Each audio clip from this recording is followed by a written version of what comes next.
L'Italie a réussi à maintenir son économie ouverte pendant ces 4 derniers mois sans provoquer de forte augmentation du nombre de cas de Covid-19 ou de décès. Mais pour la première fois depuis la fin de la première vague, les hôpitaux italiens ont relancé leur plan d'urgence. C'est une mesure de précaution. La seconde vague semble en effet se faire attendre. Et cette fois-ci, le schéma pourrait s'inverser. Si la Lombardie, avec plus de 9000 personnes infectées, est la partie la plus touchée du pays, une nouvelle vague de contamination a été détectée dans le sud. En Campanie, le taux de contagion quotidienne est à ce jour le plus élevé du pays. La population doit désormais systématiquement porter un masque à l'extérieur. L'Italie est citée au niveau international comme l'un des pays européens ayant le mieux géré l'épidémie, mais quelles en sont les raisons ? Tout d'abord, l'Italie a été l'un des premiers pays occidentaux à faire face à la pandémie et en ce sens, les autorités ont eu le temps de planifier la réponse à apporter après le confinement. Ensuite, le nombre de victimes et les images d'amoncellement des cercueils à Bergame les premiers mois ont marqué les esprits. L'acceptation par le public italien des mesures de lutte contre le coronavirus en a été d'autant plus forte.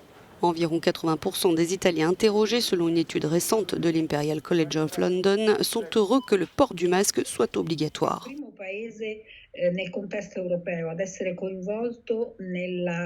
L'Italie était le premier pays à faire face à l'épidémie en Europe. Les autorités et la population ont vécu la propagation du virus de près. Et alors que le nombre de victimes augmentait, ils se souviennent de ces images de cercueils.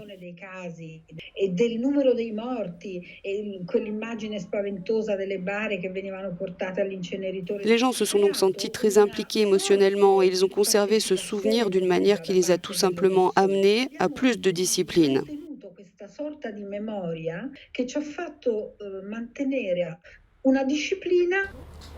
Outre le comportement individuel des Italiens, le système de lutte contre l'épidémie mis en place par les autorités avec le suivi des cas, les campagnes de tests, a été largement considéré comme efficace. Aujourd'hui, le vice-ministre de la Santé, Pier Apollo Silleri, estime que les chances que l'Italie connaisse une nouvelle vague de Covid-19 sont élevées. Mais il affirme que le pays ne sera pas pris au dépourvu. Selon lui, les Italiens ont démontré leur capacité à vivre avec le coronavirus ces derniers mois et ceci sera vital pour aborder la phase à venir.